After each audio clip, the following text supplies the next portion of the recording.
Before we get into the story, leave a comment and let us know what city you're watching from. And don't forget to rate the story from 0 to 10 at the end. Enjoy the story. The rain hammered against the floor-to-ceiling windows of the Langston Tower penthouse, each drop racing down the glass like tiny silver bullets. Inside, Ethan Cross stood at his home bar, loosening his tie with one hand, while pouring himself 2 fingers of whiskey with the other. It was 2 a.m., and he'd just returned from the most exhausting board meeting of his life. 12 hours. 12 brutal hours of arguing with shareholders who thought they knew how to run his tech empire better than he did. His jaw was still tight from clenching his teeth through their idiotic suggestions. He downed the whiskey in one gulp, savoring the burn as it slid down his throat. At 32, Ethan Cross was worth $3 billion, CEO of Cross Tech Industries, and according to Forbes, one of the most eligible bachelors in Manhattan. But tonight, he just felt old and tired. He set the glass down harder than intended, the sharp clink echoing through his pristine white living room. Everything in his penthouse was white. White marble floors, white leather furniture, white walls. His interior designer had called it minimalist elegance. His mother called it a hospital. Ethan called it peaceful. No clutter, no chaos, no complications. He headed toward his bedroom, already dreaming of his California king bed and the blissful 8 hours of sleep he'd desperately needed. Tomorrow was Saturday, and he'd blocked out the entire day for absolutely nothing. No meetings, no calls, no emergencies. Just him, his bed, and maybe some takeout if he felt ambitious enough to leave the penthouse. He pushed open his bedroom door, not bothering to turn on the light. The city glow filtering through his windows provided enough illumination. He kicked off his Italian leather shoes, unbuttoned his shirt halfway, and that's when he froze. There was someone in his bed. Someone small, curled up under his white duvet, dark hair splayed across his pillow. For exactly 3 seconds, Ethan's brain short-circuited. Then instinct kicked in. His hand shot to his phone, ready to call security. But he paused. The intruder wasn't moving. In fact, whoever it was seemed to be sound asleep, breathing deeply and evenly. Ethan crept closer, his heart pounding despite himself. As his eyes adjusted to the dim light, recognition slammed into him like a freight train. Olivia Mitchell, his secretary, his 26-year-old, perpetually cheerful, slightly clumsy, impossibly organized secretary, was asleep in his bed.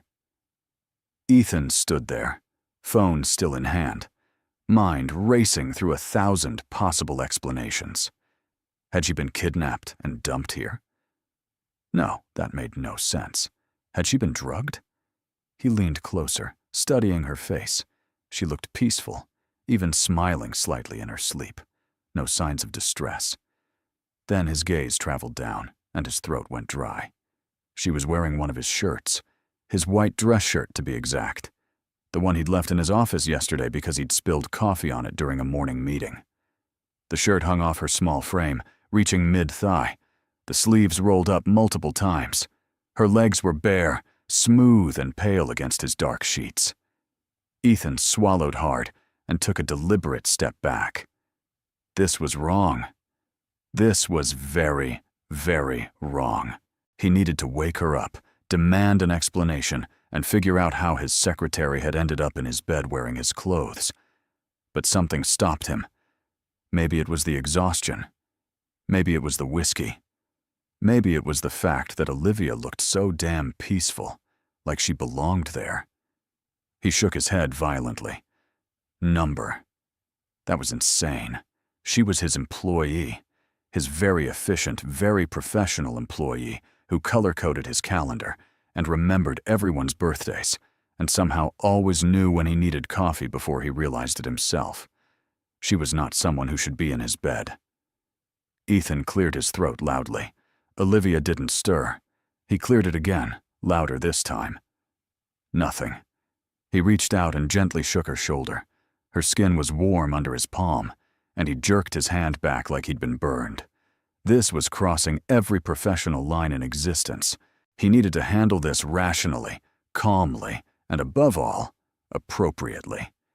He walked to the light switch and flipped it on, flooding the room with harsh white light. Olivia mumbled something unintelligible and burrowed deeper into the pillow. Ethan stared at her in disbelief. Was she seriously not waking up? He moved closer to the bed and said firmly, "Louder now. Olivia, wake up." Still nothing. He bent down until he was level with her face and spoke directly into her ear. "Olivia Mitchell, wake up right now or I'm calling security." Her eyelids fluttered. Progress. Then she smiled, still clearly half asleep, and murmured in the sweetest voice he'd ever heard, 5 more minutes. "Mom." Ethan straightened up, running a hand through his hair in frustration. This was ridiculous. He was a billionaire CEO, and he couldn't even wake up his own secretary. He grabbed the edge of the duvet and yanked it off her in one swift motion. The cool air hit Olivia's exposed legs, and her eyes finally snapped open. For a moment, she just blinked up at him, confused and adorable with her messy hair and sleepy eyes. Then reality seemed to crash down on her all at once. She sat up so fast she almost headbutted him, clutching the shirt around her like it was a life preserver. Her eyes went wide as saucers, darting from Ethan to the room to herself and back to Ethan. Her mouth opened and closed several times before any sound came out, and when it did, it was a strangled squeak. Mr. Cross. What? Why? How? She looked down at herself, at his shirt, and her face turned the most spectacular shade of red he'd ever seen. Oh my God. Oh my God. This isn't. I can explain. Ethan crossed his arms over his chest, trying to look stern and authoritative despite the absurdity of the situation. I'm listening. Olivia scrambled to the edge of the bed, pulling the shirt down as far as it would go, which wasn't very far. She wouldn't meet his eyes. There was a situation. At the office. And the words tumbled out in a rush, barely coherent. Your mother called. About the gala. And then the coffee machine exploded. Actual explosion. There was water everywhere. And I was soaked. Completely soaked. And you weren't in your office, but your door was open. And I thought you'd left for the day. Ethan held up a hand. Slow down. Start from the beginning. Olivia took a deep breath, her fingers twisting in the hem of his shirt. Okay. So, yesterday after you left for the board meeting, I stayed late to finish the Henderson report. Around 11 p.m., the stupid office coffee machine malfunctioned and sprayed boiling water everywhere. I got drenched. My clothes were ruined. I couldn't go home like that. So I went to your office to see if you had anything I could borrow. Your closet had some spare clothes, so I took a shirt. I was going to change and leave, but then I felt so tired. And your couch looked so comfortable. Wait, Ethan interrupted. My couch? Olivia's blush deepened. I meant to just rest for a minute. But I fell asleep. And when I woke up, I was disoriented, and it was dark, and I somehow ended up here instead of the couch. And I'm so sorry, Mr. Cross. This is completely unprofessional. I'll resign immediately. The words hung in the air between them. Ethan stared at her, processing this tornado of information. So let me get this straight. You fell asleep in my office, somehow sleepwalked into my penthouse bedroom, and you're now offering to quit? Olivia nodded miserably. Yes, sir. I understand if you want to fire me. This is beyond inappropriate. I violated so many company policies. I'll pack my things and leave right now. She started to stand, but Ethan held up a hand again. Sit. She sat. He walked to his closet, grabbed a pair of sweatpants, and tossed them at her. Put these on. We're going to have coffee and a rational conversation like adults. And Olivia? She looked up at him, eyes shimmering with unshed tears. You're not fired. Relief washed over her face, but confusion quickly replaced it. "I'm not." He smirked despite himself. "Not yet, anyway." "Now get dressed. I'll be in the kitchen." Ethan strode out of the bedroom and headed straight for his kitchen, trying to ignore the fact that his heart was racing. He'd handled hostile corporate takeovers with more composure than this. He flipped on the kitchen lights and started pulling out coffee supplies with more force than necessary. The expensive Italian espresso machine gleamed on his marble counter, a wedding gift from his ex-fiancée that he'd kept purely because it made excellent coffee. He jabbed at the buttons, loaded the grounds, and tried very hard not to think about Olivia Mitchell in his bedroom, putting on his sweatpants. This was a disaster. Not because she'd fallen asleep in his bed, that was an honest mistake, but because of how his body had reacted when he saw her there. The way his pulse had jumped, the way he'd noticed how the shirt slipped off her shoulder, the way he'd wanted to climb into that bed beside her instead of waking her up. Ethan gripped the edge of the counter and took a deep breath. He was not that guy. He did not sleep with his employees. He had rules, boundaries, ethics. The espresso machine hissed and gurgled, filling 2 small cups with dark, rich coffee. He heard soft footsteps behind him and turned. Olivia stood in the kitchen doorway, swimming in his shirt and sweatpants. She'd rolled the pants up several times, but they still pooled around her feet. Her hair was a disaster, sticking up in every direction, and she looked absolutely mortified. "I'm really sorry," she said quietly. "I know this is beyond weird." Ethan handed her a cup of coffee. "Sit." He gestured to the bar stools lined up against his kitchen island. Olivia climbed onto one, wrapping both hands around the tiny cup like it might protect her from his anger. Ethan leaned against the counter opposite her, sipping his own coffee, studying her. In the 2 years Olivia had worked for him, he'd noticed certain things. How she hummed while organizing files. How she always wore bright colors to the office, as if personally offended by his monochrome aesthetic.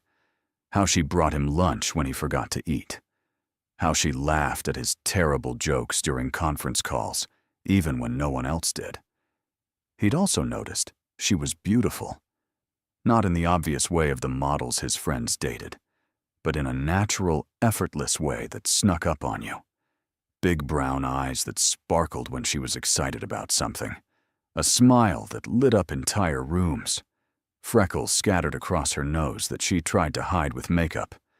And now, sitting in his kitchen at 2:30 in the morning, wearing his clothes and looking utterly vulnerable, she was devastating. Ethan cleared his throat and forced himself to focus. "Tell me about the coffee machine explosion." Olivia groaned.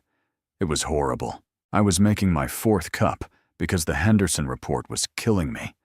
And suddenly, there was this loud pop and water was shooting everywhere. It soaked through my blouse, my skirt, everything. I called maintenance, but they said they couldn't get anyone until morning. I was freezing and miserable, and I just wanted to go home. But I couldn't exactly walk through Manhattan looking like I'd jumped in a lake. So I went to your office, hoping you'd have something, anything, I could change into." "And you chose my white dress shirt?" Ethan asked, one eyebrow raised. Olivia's cheeks flushed. "It was the first thing I saw. Your closet has like 15 white shirts. I grabbed one and changed in your bathroom. But then, I was so exhausted from staying late all week, and your office couch looked so inviting. I thought I'd rest for just a few minutes before heading home. Next thing I knew, I was waking up and you were standing over me looking like you wanted to murder me." Ethan almost smiled. "I didn't want to murder you. I wanted to understand how my secretary ended up in my bed." Olivia buried her face in her hands. "I don't know. I honestly don't know. I must have been sleepwalking or something. Your penthouse is connected to your office through that private elevator. Maybe I pressed the wrong button? I've never sleepwalked in my life, but I've also never been that exhausted. I'm so sorry, Mr. Cross, This must be so awkward for you. Ethan set down his coffee cup. It's Ethan. If you're going to sleep in my bed, you might as well use my first name. Olivia peeked at him through her fingers, and he could see she was trying not to smile. That's not funny. Actually, Ethan said, surprising himself, it's a little funny.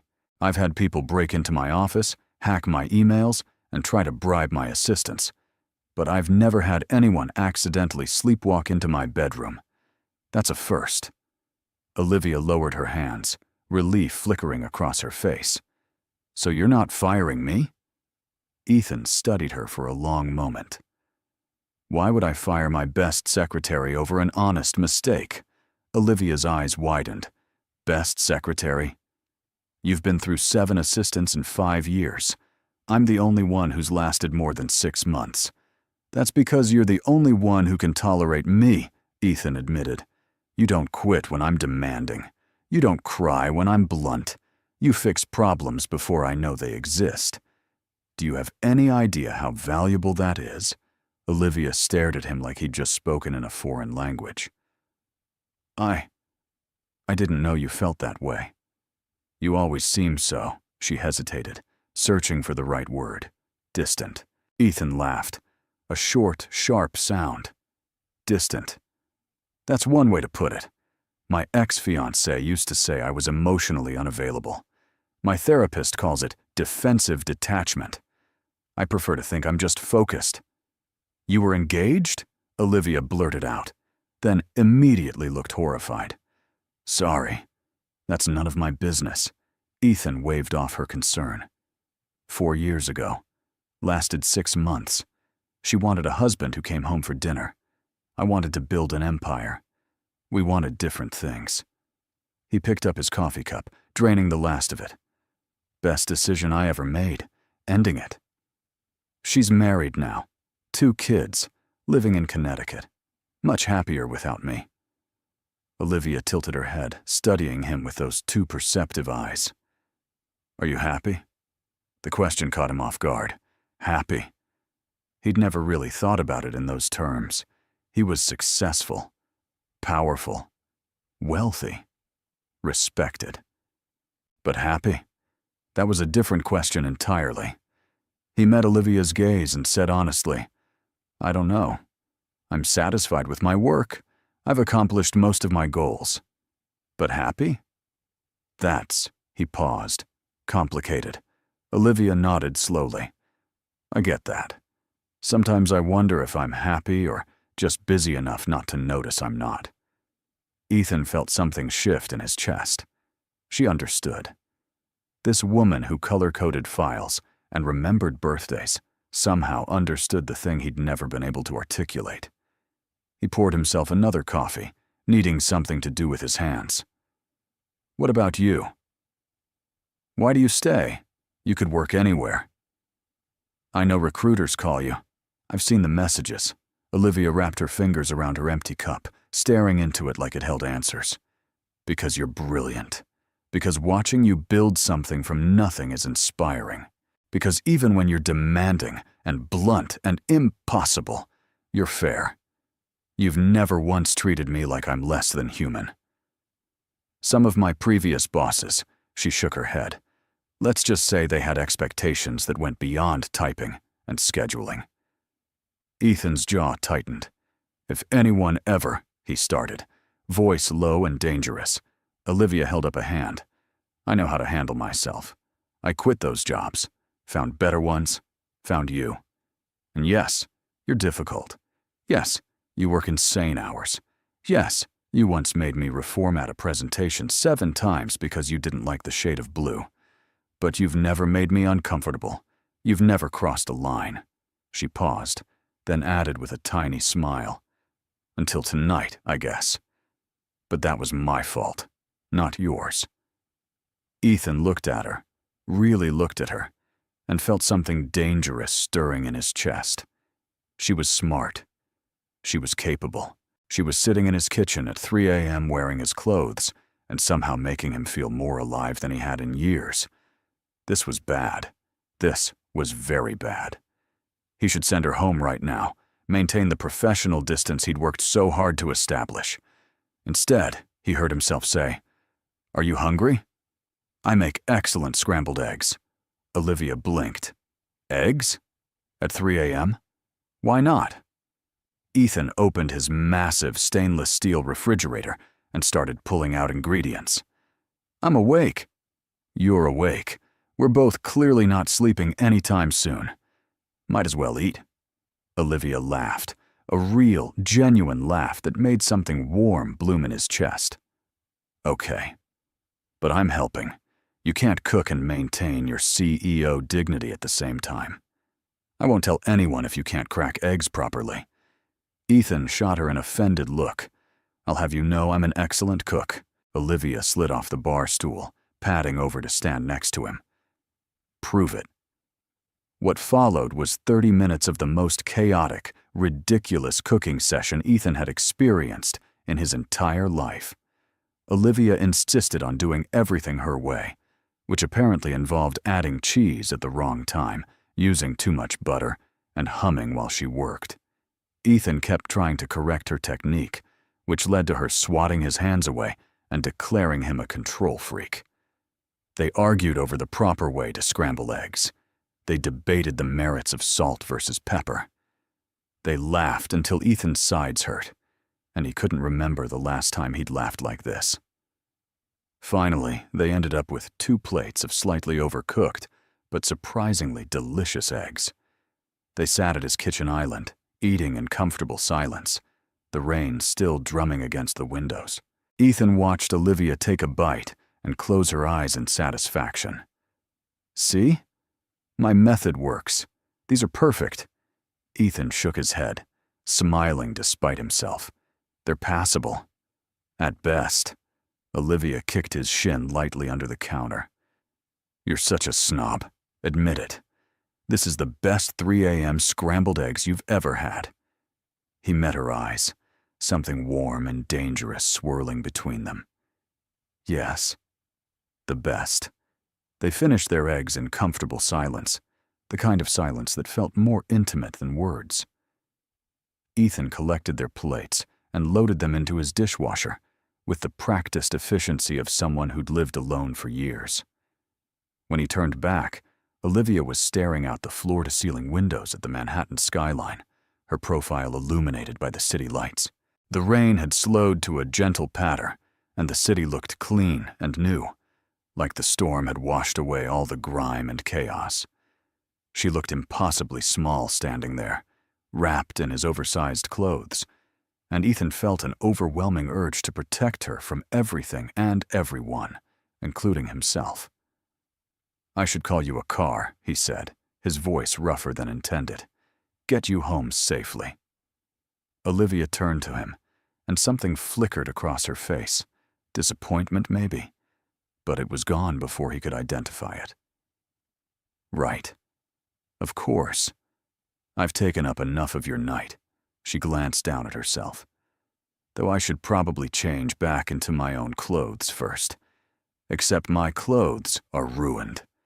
And still at the office." She laughed nervously. "This is getting more complicated by the minute." Ethan walked to his bedroom, motioning for her to follow. "Keep the shirt and sweatpants. I have dozens. Consider it compensation for dealing with the coffee machine disaster." Olivia followed him hesitantly, hovering in the doorway like she was afraid to cross the threshold again. "I can't take your clothes, mister." She paused. "I mean, Ethan." "That's weird." Ethan pulled a Crosstech branded hoodie from his closet and tossed it to her. "Then consider it company property." "You're representing the brand." She caught it, hugging it to her chest. "This is a $300 hoodie. I've seen these in the company store." He shrugged. "You work hard. You deserve expensive things. Now come on, I'll walk you down to the car." They took the private elevator down to the building's underground garage in silence. Ethan's driver, Marcus, was already waiting with the black sedan, ever professional despite the ridiculous hour. "Marcus," Ethan said, "please take Miss Mitchell home safely. And Marcus, make sure she gets inside her apartment. Don't leave until you see her lights turn on." Marcus nodded. Of course, sir. Olivia climbed into the back seat, then looked up at Ethan through the open door. Thank you. For not firing me. For the eggs. For being understanding about all of this. Ethan leaned against the doorframe. Olivia, I need to ask you something, and I need you to be completely honest with me. Her eyes widened slightly. Okay. Why do you work so hard? Why do you stay late every night? Why do you care so much about a job that, let's be honest, probably doesn't pay you what you're worth? Olivia was quiet for a moment, her fingers playing with the hem of his hoodie. Because I'm good at it. Because it matters. Because building something meaningful, even if I'm just a small part of it, makes me feel like I'm doing something important with my life. And because, she hesitated, then met his eyes directly. Working for you challenges me. You push me to be better, smarter, more capable. I was coasting before I took this job. Now I'm learning every single day. That's worth more than money.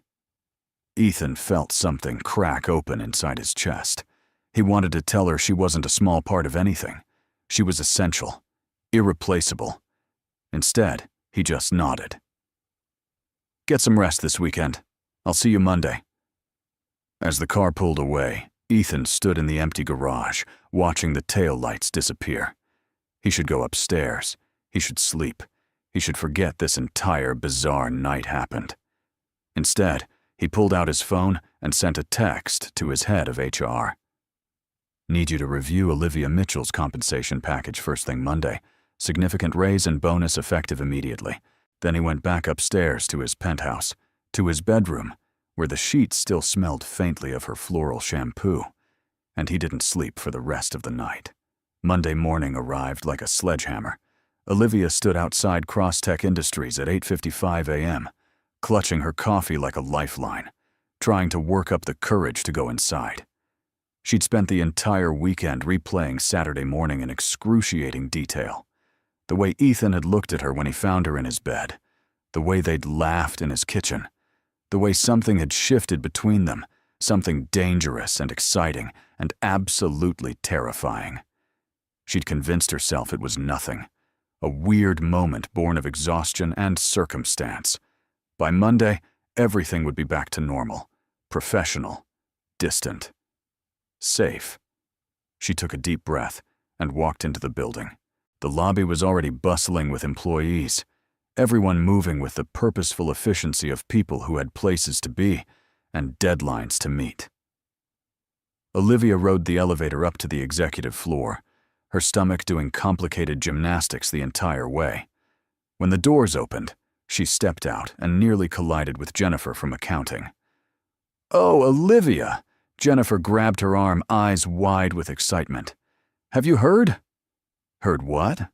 Olivia asked cautiously. Jennifer leaned in conspiratorially. "Mr. Cross gave you a raise, like a huge raise, and a bonus. Everyone's talking about it. How did you manage that?" Olivia felt her face heat. "I didn't."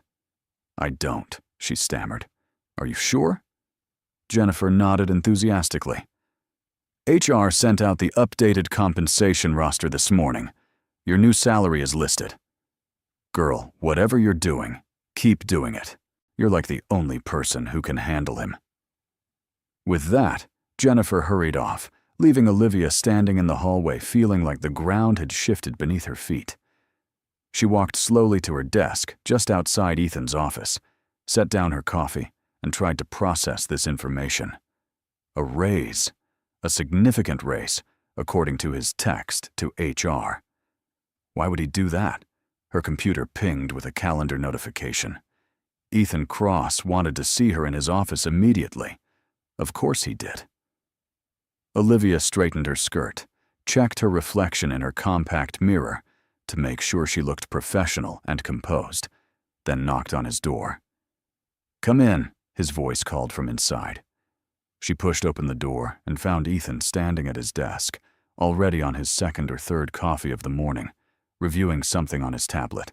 He looked up when she entered, and for just a second, something warm flickered in his eyes before his professional mask slid back into place.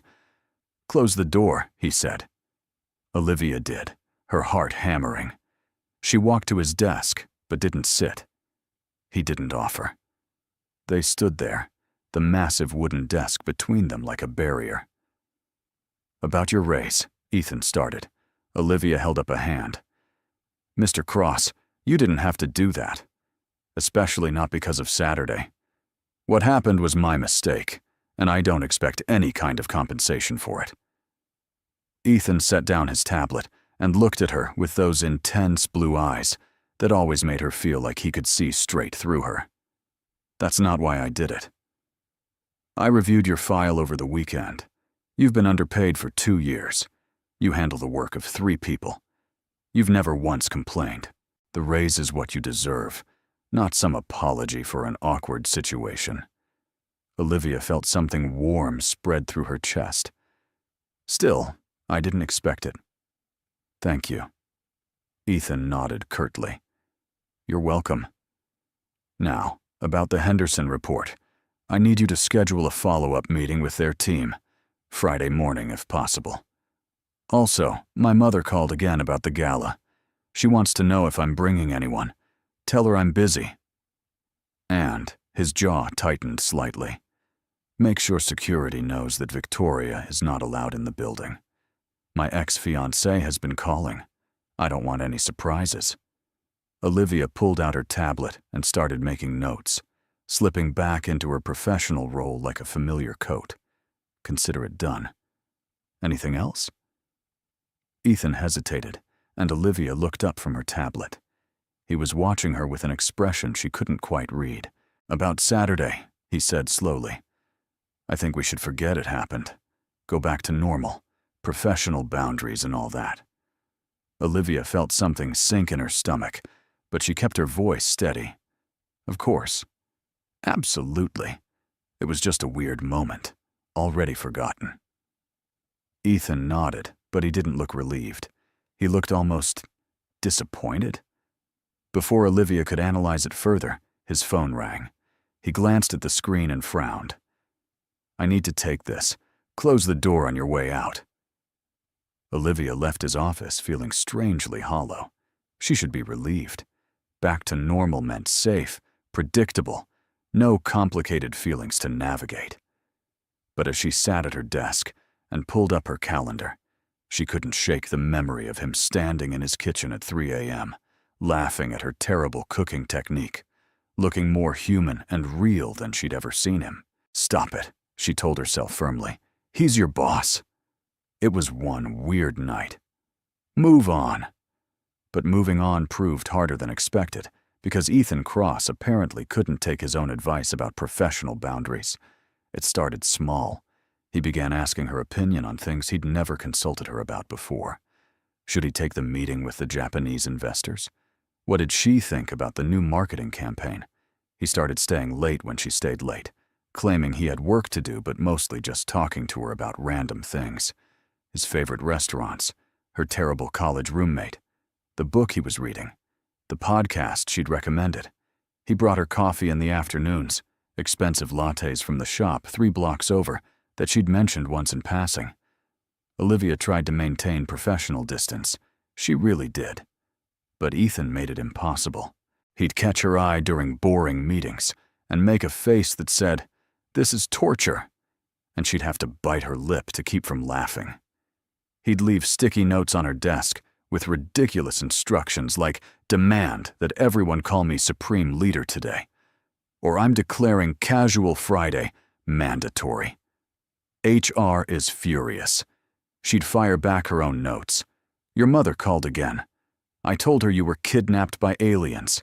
She believed me. You're welcome." 2 weeks after the bedroom incident, as Olivia had started calling it in her head, things came to a head. It was Friday night, and she was staying late yet again to finish quarterly reports.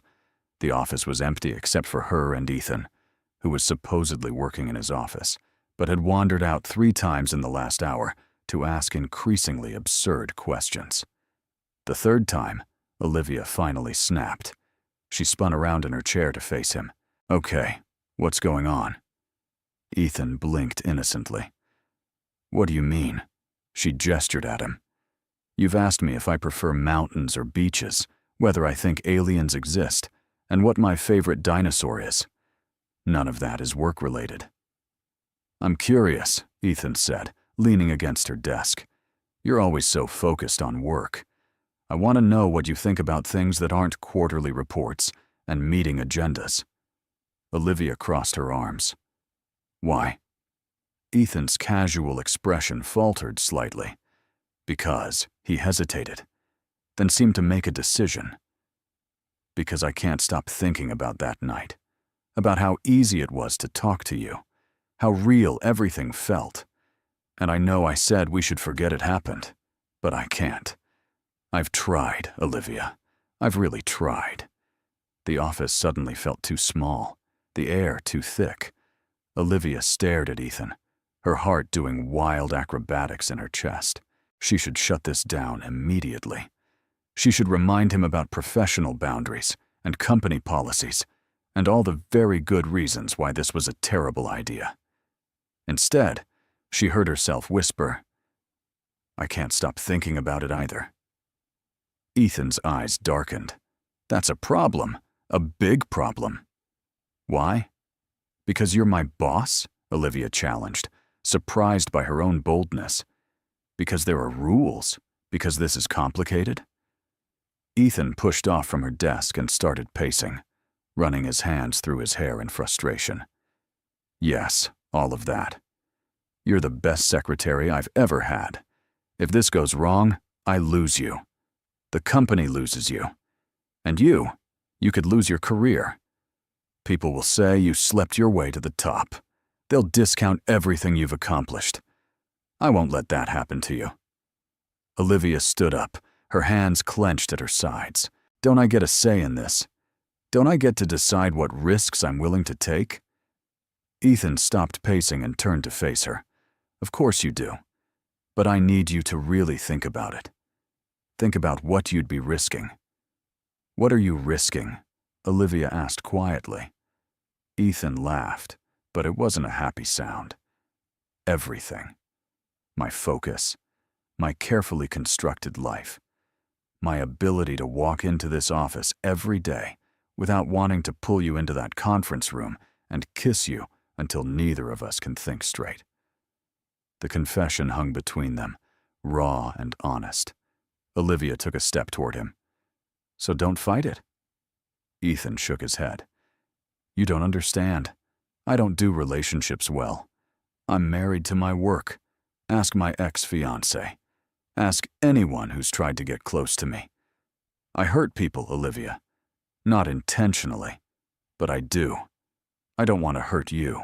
Maybe I'm stronger than you think, Olivia said, taking another step closer. Maybe I can handle your long hours and your dedication to work. Maybe I already do. I'm here every night, Ethan, right beside you. I see how hard you work. I understand it because I'm the same way. We already spend more time together than most married couples. Would it really be so terrible to admit there's something more here? Ethan closed his eyes like he was in pain. You're killing me. Do you know that? You're standing there in your perfectly professional outfit, making perfectly logical arguments, and all I can think about is how you looked in my shirt, how right it felt, how much I wanted to climb into that bed beside you. Then why don't you? Olivia challenged, her voice barely above a whisper. Why don't you take what you want? Ethan's eyes snapped open, blazing with intensity. Because I'm trying to be honorable. I'm trying to do the right thing. I'm trying to protect you. From what? Olivia demanded, frustration bleeding into her voice. From yourself? From me? I'm a grown woman, Ethan. I make my own choices. And right now, I'm choosing to tell you that I want this. Whatever this is. I want to see where it goes. Ethan stared at her for a long moment, and Olivia could see the internal war playing out across his face. Desire versus duty. Want versus wisdom. Finally, he closed the distance between them in 2 long strides. One date, he said, his voice rough. One real date. Not in the office. Not related to work. If after that date you still want this, then we'll figure it out. But I need you to be sure, Olivia. I need you to really know what you're getting into." Olivia smiled, feeling victorious and terrified in equal measure. One date. When? Saturday night, 7 o'clock. Wear something nice. And Olivia? His hand came up to cup her cheek, his thumb brushing across her skin in a touch that felt electric. This crosses every line I've ever drawn. If we do this, there's no going back. "I don't want to go back," Olivia whispered. Ethan's lips curved into a slow smile. "Good. Now go home. Get some rest. You have a big date to prepare for." Olivia grabbed her bag, her whole body humming with excitement and anticipation. She paused at the door and turned back. "Ethan?" He looked up from his desk. "For what it's worth, I think you're worth the risk." He smiled, a real genuine smile that transformed his entire face. Saturday can't come fast enough. Saturday arrived with agonizing slowness. Olivia spent the entire day in a state of barely contained panic. She changed her outfit 4 times, curled her hair, then straightened it, then curled it again, and drove her roommate, Sarah, absolutely insane with her nervous rambling. Sarah, sprawled on Olivia's bed watching the chaos, finally threw a pillow at her. "You're going on a date, not meeting the Queen of England." "Calm down." Olivia whirled around, wearing her 5th outfit option, a sleek black dress that hit just above her knees. "How can I calm down? This is my boss. My billionaire boss who makes me feel like I'm constantly on fire. What if I mess this up?" Sarah sat up, her expression softening. "Liv, he asked you out. That means he already likes you. Just be yourself. The same brilliant, slightly neurotic, color-coding obsessed person you always are." Olivia flopped down next to her. What if being myself isn't enough? What if I'm too boring for a guy who probably dates supermodels and heiresses? Sarah rolled her eyes. If he wanted a supermodel, he'd be dating one. He wants you. Now put on that dress because it looks amazing. Fix your makeup, which you've smudged from touching your face too much, and go have the best first date of your life. At exactly 7 o'clock, Olivia's phone buzzed. "I'm downstairs. Don't be nervous." Her hands were shaking as she grabbed her clutch and headed down to the street. Ethan was waiting outside a sleek black car, but it wasn't his usual sedan with Marcus. This was his personal car, a gorgeous vintage Aston Martin that probably cost more than her yearly salary. He was leaning against it, wearing dark jeans, a crisp white button-down with the sleeves rolled up, and a charcoal blazer. He looked devastating. When he saw her, his eyes widened, and he straightened up, a slow smile spreading across his face. "You look incredible," he said, opening the passenger door for her. Olivia slid into the luxurious leather seat, trying not to hyperventilate. "You don't look so bad yourself." "Where are we going?" Ethan climbed into the driver's seat and started the engine, which purred to life with a satisfying roar. "It's a surprise, but I promise you'll like it." They drove through Manhattan as the sun set, painting the sky in shades of orange and pink. Ethan navigated the traffic with easy confidence, one hand on the wheel, occasionally glancing over at her, with that small smile playing at his lips. Olivia tried to relax, letting herself enjoy this moment. Just the two of them. No office, no work, no complicated professional dynamics. Finally, they pulled up to a small, unassuming building in Brooklyn. Olivia looked around, confused. This wasn't a fancy restaurant or exclusive club. It looked like a regular brownstone. "Ethan, where are we?" He came around to open her door. "My favorite place in the entire city. Trust me." He led her up the steps and knocked on the door. A moment later, an elderly Italian woman opened it, her face lighting up when she saw Ethan. "Ethan!" She pulled him into a fierce hug. "It's been too long. Why don't you visit more?" Ethan hugged her back, laughing. "I'm sorry, Maria. Work has been crazy." He gestured to Olivia. "This is Olivia. Olivia, this is Maria.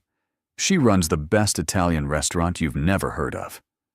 Maria studied Olivia with sharp, assessing eyes, then broke into a warm smile. "She's beautiful.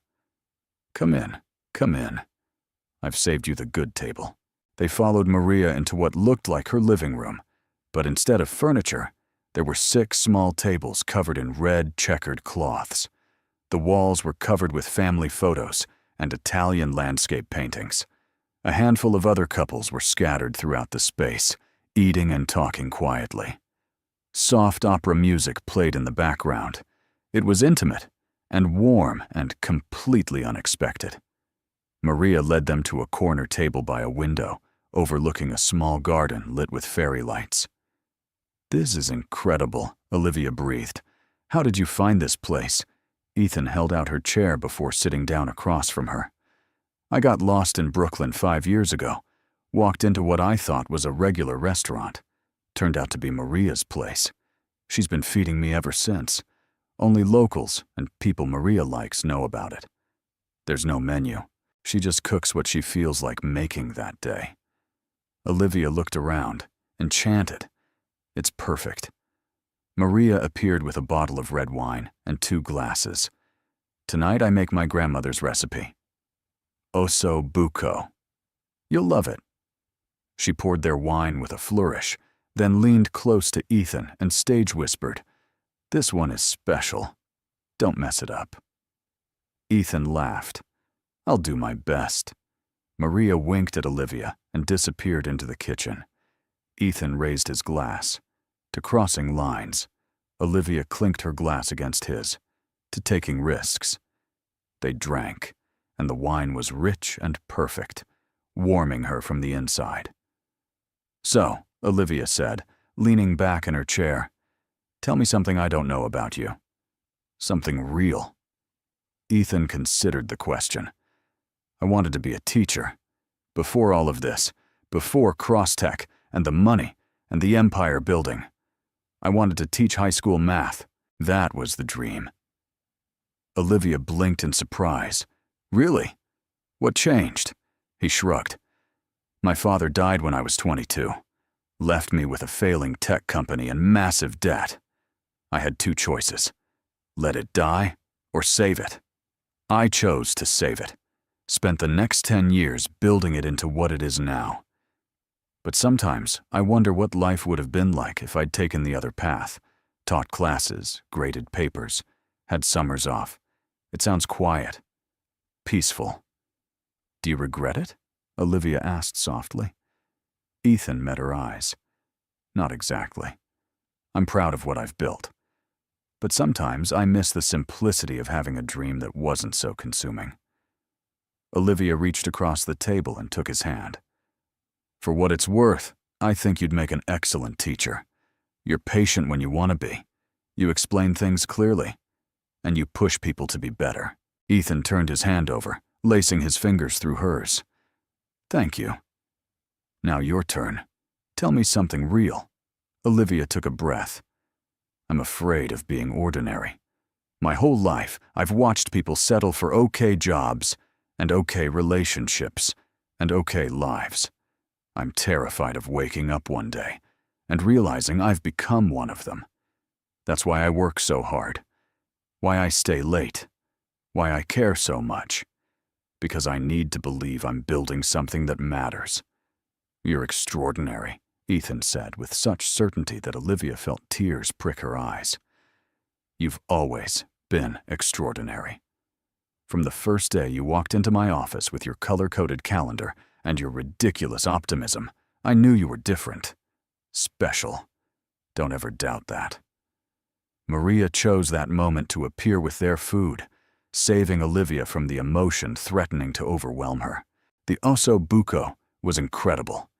Tender meat falling off the bone, rich sauce that tasted like comfort itself. They ate and talked and laughed, the conversation flowing easily from topic to topic.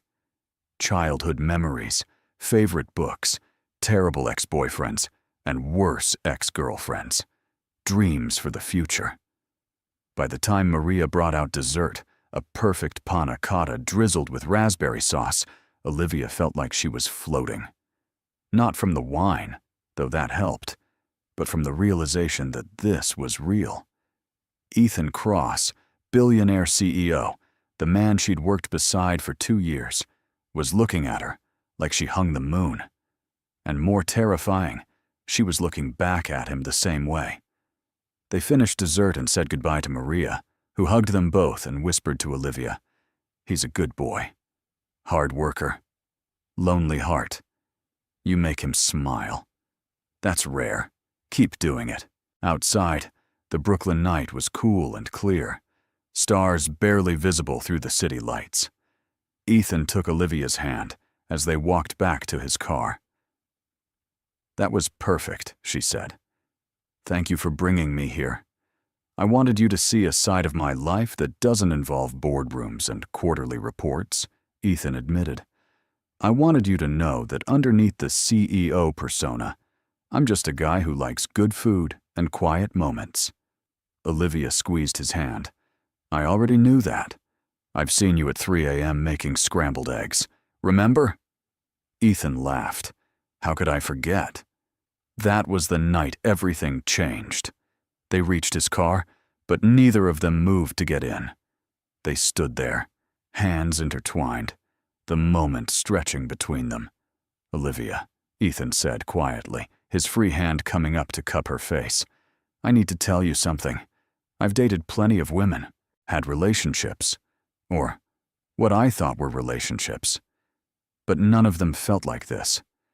None of them made me want to leave work early or stay up all night just talking. None of them understood me the way you do. I'm terrified of messing this up, of hurting you. But I'm more terrified of not taking this chance." Olivia rose up on her toes, bringing her face close to his. "Then don't be terrified. Just kiss me." Ethan didn't need to be told twice. His lips met hers, gentle at first, testing.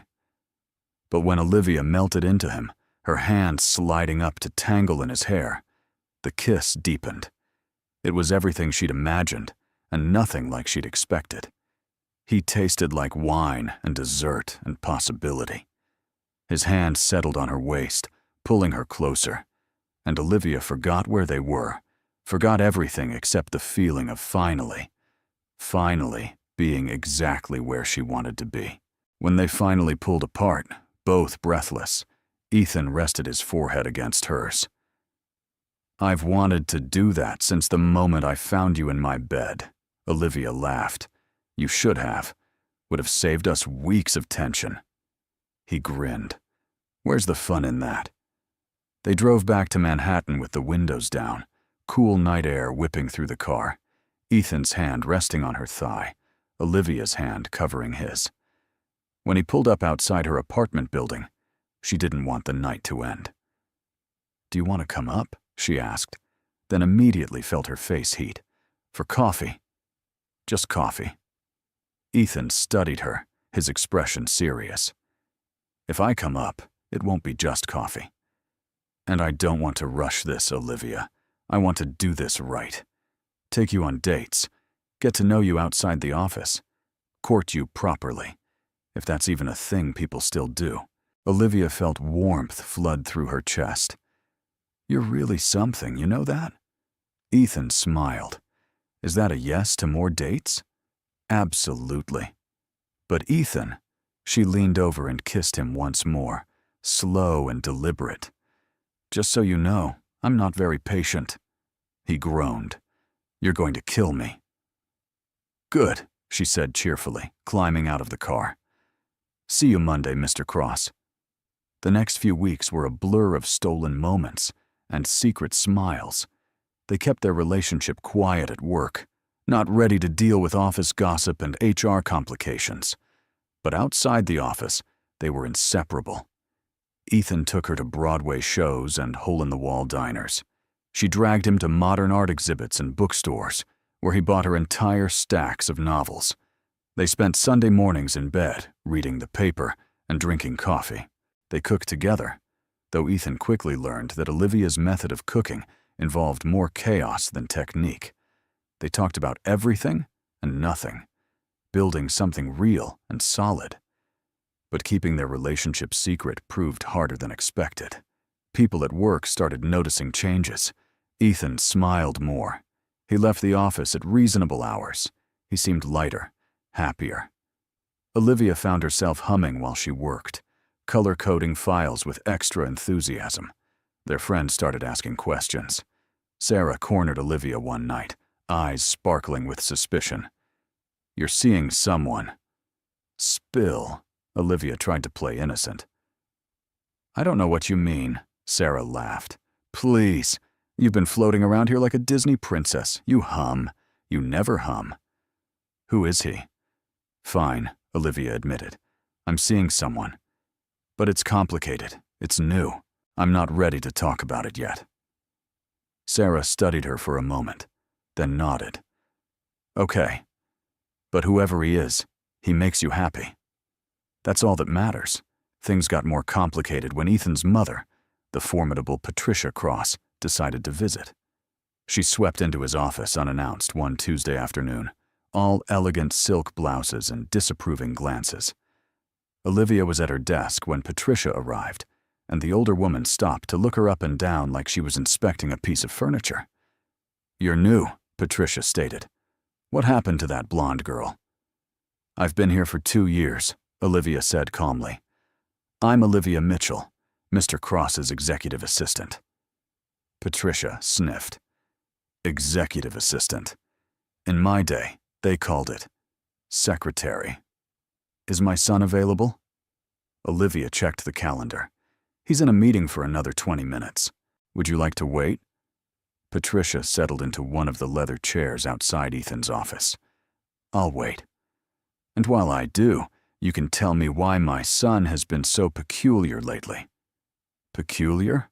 Olivia echoed, trying not to smile. "Happy," Patricia clarified, like the word tasted strange. "He's been happy, smiling, leaving work early. He even called me last week just to chat. Ethan doesn't chat. Something's going on. Maybe he's just in a good mood," Olivia suggested, keeping her voice neutral. Patricia's eyes narrowed. "It's a woman. It has to be. He has that look.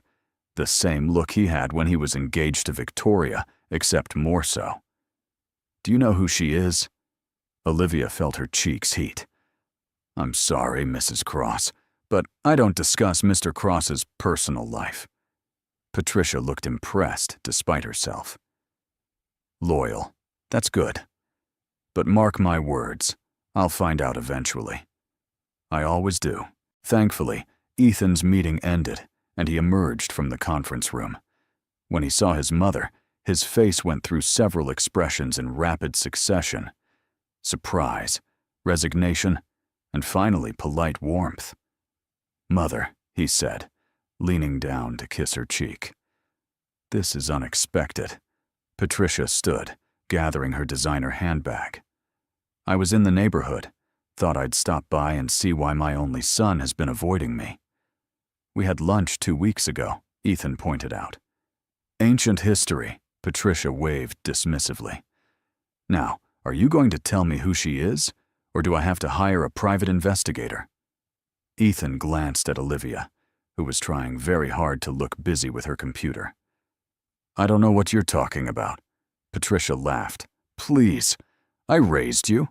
I know when you're hiding something." "Fine. Don't tell me.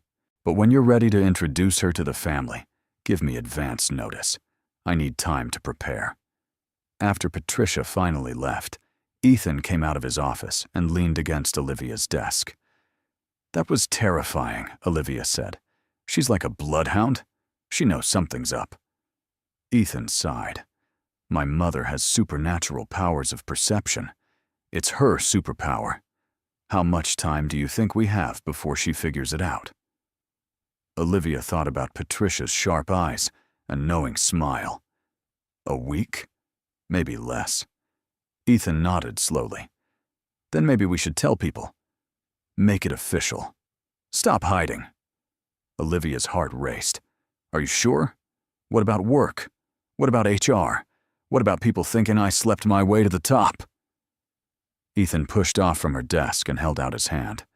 Come with me. Olivia took his hand, confused, and let him lead her into his office.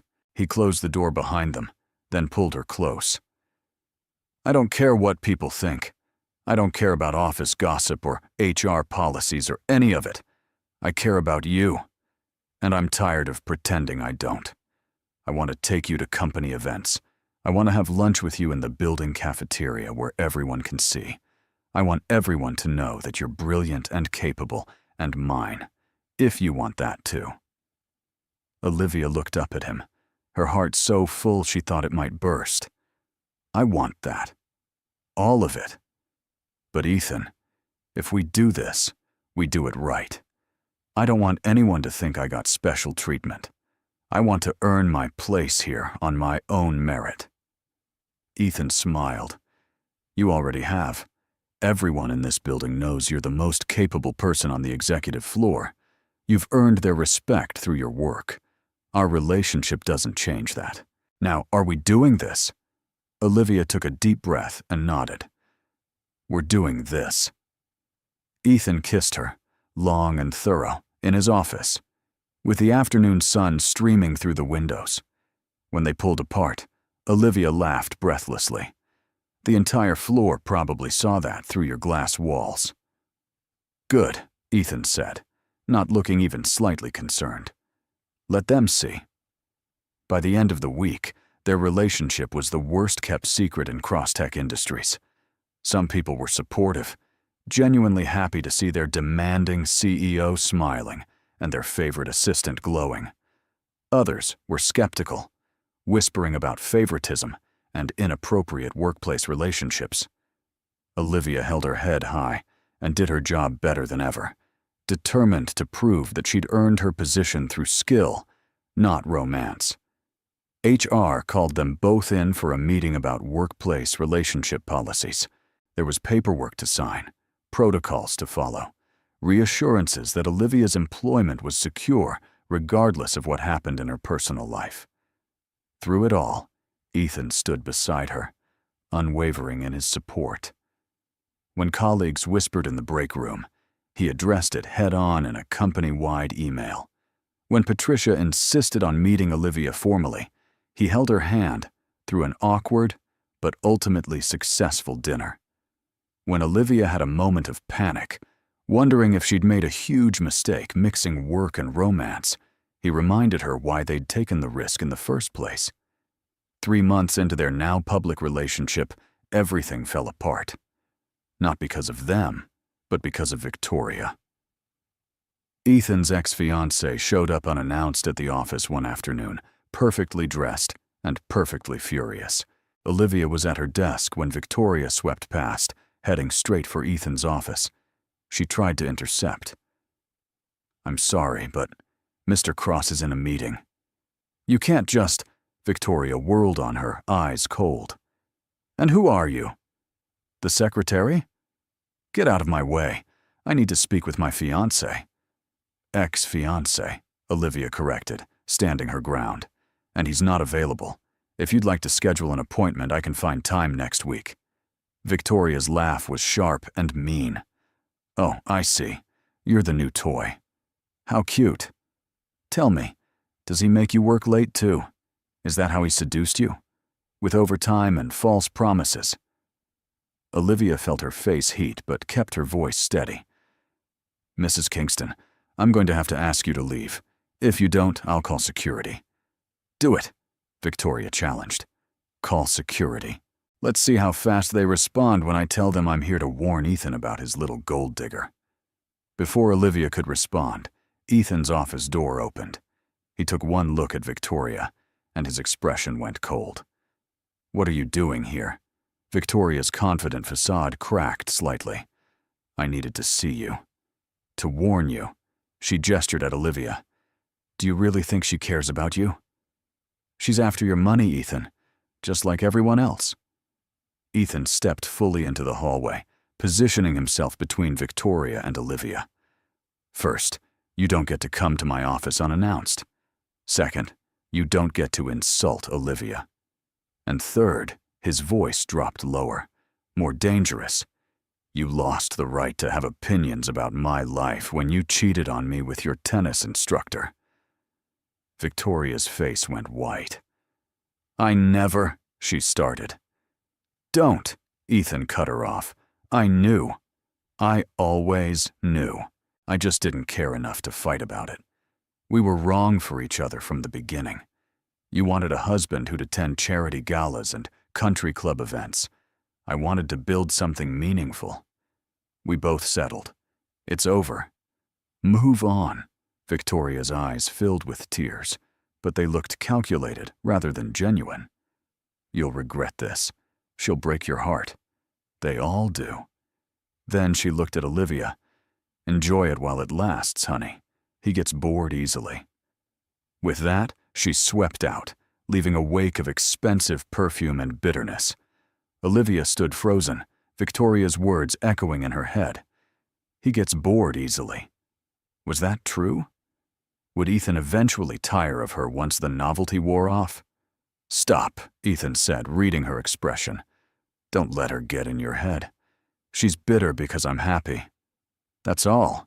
Olivia forced a smile. I know. I'm fine. But she wasn't fine. That night, alone in her apartment, doubt crept in. Victoria had been polished and perfect, and exactly the type of woman who belonged in Ethan's world. What if he did get bored? What if she was just a phase, a walk on the wild side before he returned to dating socialites and heiresses? Her phone buzzed. Ethan, I'm outside. Can we talk? She buzzed him up, and when he arrived, he looked worried. You've been quiet all evening. Talk to me. Olivia wrapped her arms around herself. What if Victoria's right? What if I'm not enough for you? What if you wake up one day and realize you'd rather have someone who fits your world better? Ethan crossed the room in 3 strides and pulled her into his arms. Listen to me. Victoria was wrong for me because she wanted to change me. She wanted a version of Ethan Cross that didn't exist. A socialite husband who'd play golf and attend galas and care about which charity was trendy this season. You, he tilted her face up to meet his eyes. You fell in love with me as I am. You like that I'm obsessed with work. You understand my drive. You challenge me and support me and make me laugh. You're not a phase. You're not a novelty. You're my partner. Olivia felt tears slip down her cheeks. I'm scared. I've never felt this way about anyone. What if we mess it up? Then we mess it up, Ethan said simply. But we do it together. And we fight for it. Because what we have is worth fighting for. Don't you think? Olivia nodded, letting herself believe him. She wrapped her arms around his neck and kissed him, pouring all her fear and hope and love into it. They spent that night talking, really talking, about their fears and hopes and the future they wanted to build together. By morning, Olivia felt stronger, more certain. They could do this. They would do this. 6 months into their relationship, Ethan took Olivia back to Maria's restaurant in Brooklyn. They'd been there several times since their first date, and Maria always greeted them with hugs and knowing smiles. But tonight felt different. Ethan seemed nervous, fidgeting with his wine glass, barely touching his food. Olivia finally reached across the table and took his hand. What's wrong? You've been weird all night. Ethan took a deep breath. I need to ask you something, and I need you to really think about it before you answer. Okay, Olivia said slowly, worry creeping in. Ethan set down his wine glass and pulled a small velvet box from his jacket pocket. Olivia's heart stopped. Move in with me, not because it's convenient or logical, but because I can't stand waking up in my bed knowing you're across the city. Because I want to have coffee with you every morning and argue about the proper way to make scrambled eggs. Because my penthouse has felt like home ever since that night you accidentally slept there." He opened the box, revealing not a ring, but a key. A simple silver key on a Crosstech keychain. "This is the key to my penthouse. To our home, if you want it to be." Olivia stared at the key, emotions overwhelming her. She'd been expecting him to propose. Her heart had been prepared for that. But this felt more intimate, more real. Moving in together meant merging their lives completely. Sharing space and routines and morning breath and lazy Sundays. It meant commitment without the pressure of marriage. It meant choosing each other every single day. "Yes," she whispered. "Yes, I'll move in with you." Ethan's face broke into the biggest smile she'd ever seen. He slid the key across the table to her. "It's about time you had your own key, instead of having to buzz up like a visitor." They spent the next month moving Olivia's belongings into Ethan's penthouse. Sarah helped, offering running commentary on every piece of furniture and decoration. "Your billionaire boyfriend needs color in this place. It's like living in a cloud." Olivia laughed, hanging up her bright yellow curtains in the bedroom. "That's what I told him." Slowly but surely, the sterile white penthouse transformed. Olivia's colorful throw pillows appeared on the white leather couch. Her books filled the empty shelves. Her plants added life to the windowsills. Her presence softened the sharp edges and made the space feel lived in. Ethan loved it. He'd come home from work to find her curled up on the couch reading, her legs tucked under her, and something in his chest would tighten with happiness. Living together wasn't always perfect. They argued about thermostat settings and whose turn it was to do dishes. Olivia learned that Ethan was grumpy before his first coffee and absolutely could not function without his morning routine. Ethan discovered that Olivia sang in the shower, horribly off-key, and hogged all the hot water.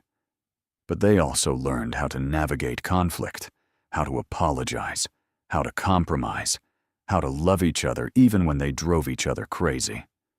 Work became easier too.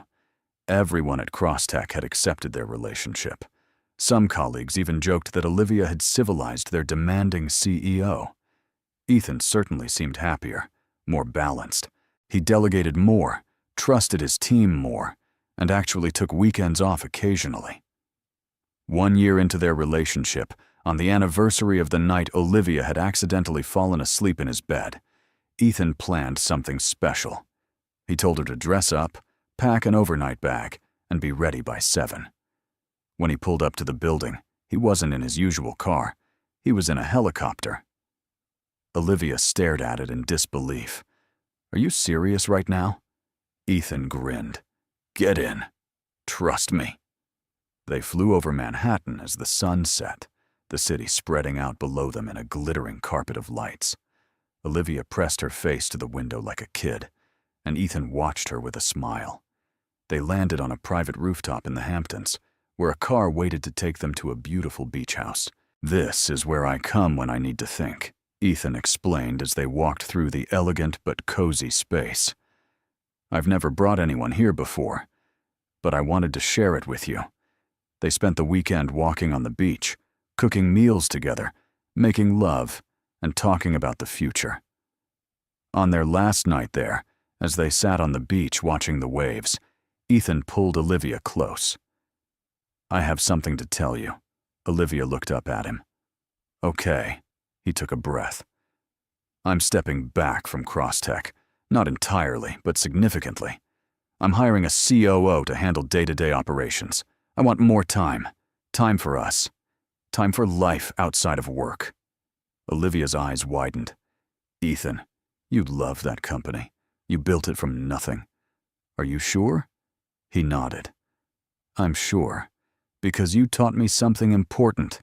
Success isn't just about building empires. It's about building a life worth living. And I want to live, Olivia. With you.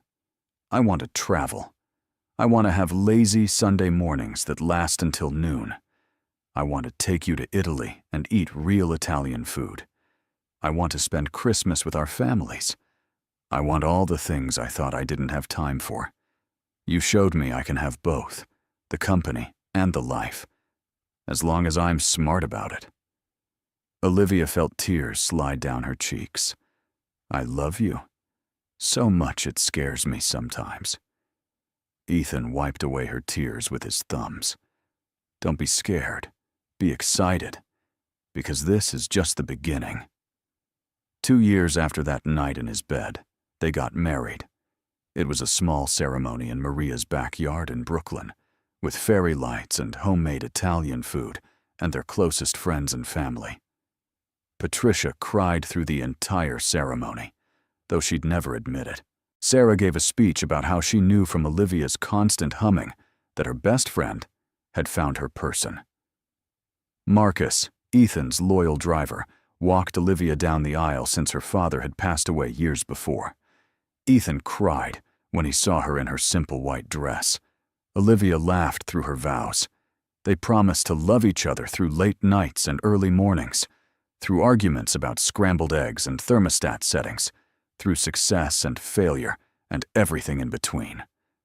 When the officiant pronounced them husband and wife, Ethan kissed her like he was sealing a deal, thorough and certain and full of promise. At the reception, Patricia cornered Olivia. I was wrong about you. When I first met you, I thought you were just another secretary chasing my son's money. But you saved him. He was drowning in work and loneliness, and you pulled him back to life. Welcome to the family. 3 years later, Olivia discovered she was pregnant. She was terrified and excited in equal measure. She'd been working as Crosstech's VP of Operations, having earned the promotion through her own merit and hard work. How would a baby fit into their carefully constructed life? She told Ethan over breakfast on a Saturday morning. He'd just poured himself coffee when she said, almost casually, "So, I'm pregnant?" Ethan froze, coffee pot in midair. "You're what?" "Pregnant. About 8 weeks. Are you freaking out?" "Because I'm freaking out." Ethan set down the coffee pot very carefully, walked around the counter, and pulled her into his arms. "I'm not freaking out. I'm thrilled. Terrified, but thrilled." Their daughter was born on a rainy October night, perfect and tiny with Ethan's blue eyes and Olivia's dark hair. They named her Emma, and she immediately wrapped both of them around her tiny finger. Ethan discovered a capacity for love he didn't know he possessed. He'd leave work early to get home for bath time. He'd walk her around the penthouse at 2 a.m. when she couldn't sleep, singing off-key lullabies. He was completely, hopelessly in love. Olivia watched him become a father and fell in love with him all over again. 5 years after the night Olivia had accidentally fallen asleep in his bed, they stood in the same bedroom, Emma tucked safely in her nursery down the hall. The penthouse had changed completely. It was no longer stark white and minimalist. It was full of color and life and toys scattered across expensive floors. Ethan pulled Olivia close, resting his chin on top of her head. "Remember when you sleepwalked into my bed?" Olivia laughed. "How could I forget? Most embarrassing moment of my life." Ethan turned her to face him. "Best night of mine, because it led to all of this." U.S., Emma, this beautiful, chaotic, perfect life we've built. Olivia stood on her toes to kiss him. "You know what's funny?" "What?" "If someone had told me 5 years ago that accidentally sleeping in my boss's bed would lead to true love, I would have called them insane." Ethan grinned. "If someone had told me that finding my secretary asleep in my bed would be the best thing to ever happen to me, I would have laughed them out of the room. But here we are." "Here we are," Olivia echoed. They stood there in the bedroom where it all began, holding each other, grateful for a coffee machine malfunction, a moment of exhaustion, and the courage to cross every line that had kept them apart. Because sometimes the best love stories start in the most unexpected ways. Sometimes they start with a scandal. And sometimes they start with waking up in the wrong bed. What did you think of their story? Share your thoughts in the comments on a scale from 0 to 10. What's your rating? Subscribe to the channel and turn on notifications to follow all our stories and check out more emotional stories by clicking on the end screen.